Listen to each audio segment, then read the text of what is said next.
Okay, in this video, I'm not going to talk about race or sex or anything about that because I'm trying to make more friends, not trying to ostracize my entire audience.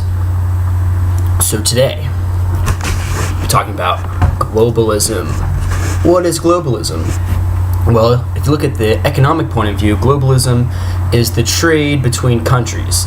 And globalism, when you think about economics, is always good because even countries that can make a specific product better than another country still need those smaller countries because it's specialization. Now, specialization makes it so we have civilization, so that one person can focus on computers and one person can focus on how to make food.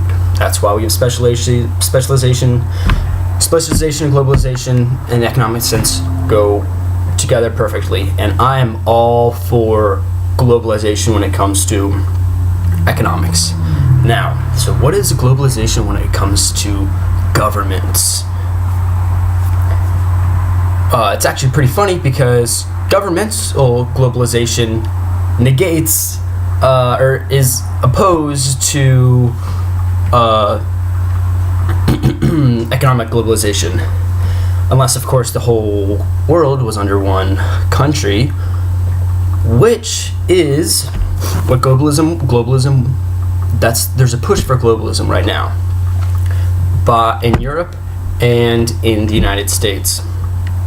And people don't realize this, and they think everything's fine and dandy, but world leaders, billionaires and trillionaires of the world are all pushing for globalism. Now, globalism is like the European Union, where you take a bunch of different countries and you put them under this big controlling, it's not a government yet, it's just the European Union. But what the European Union is making each European country its own little state. So it's kind of like the United States. The European Union is like a different version of the United States.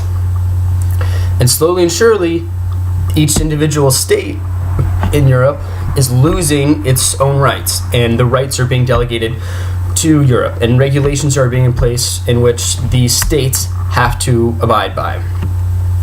Now, the United States is a massive world power that is not in the European Union, but the left wing and Democratic Party, they are pushing for globalism. And you can see that in Medicare, you can see that in open borders, you can see that on regulations on businesses. The left wants globalization, and I would not be surprised if Hillary Clinton, if elected president, would push to make better relations between European Union and the United States. And by better relations, I mean I honestly believe if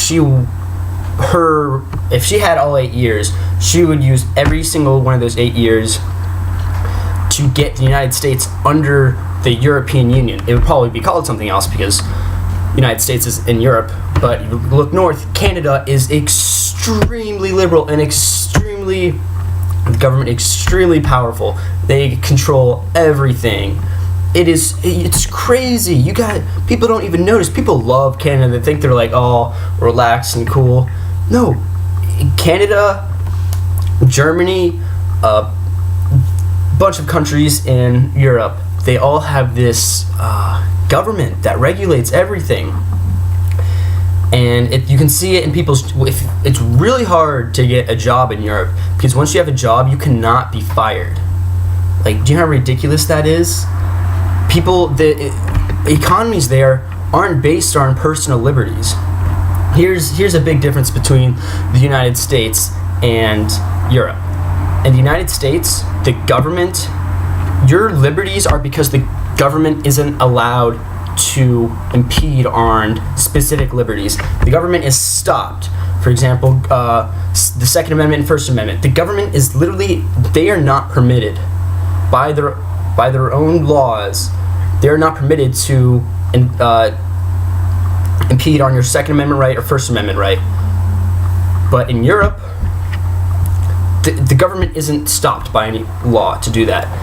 The government permits you to have those freedoms. So you really don't have the right to free speech in Europe. The government permits you to say what you want. And now you can see that their right to free speech is being infringed upon. You can see that when people speak against Muslim cultures or against gay marriage or against transsexual relationships or whatever, or not relationships, but how people identify themselves sexually, you can't speak out against that. You will be turned down. Also, if you speak out against any problems with affirmative action or anything, against feminism, you will be shut down. And we're seeing this in Canada, and slowly it's going to the United States. I'm trying to make my video smaller, so I'm going to stop here now. I don't even remember. I was trying to talk about globalism. You guys have to open your eyes. That's what I'm trying to do. Open your eyes. We want smaller governments, okay? Across the world. That's all I want to say. Don't let your government lie to you and slowly and creep itself into your life, okay? I'm warning you guys.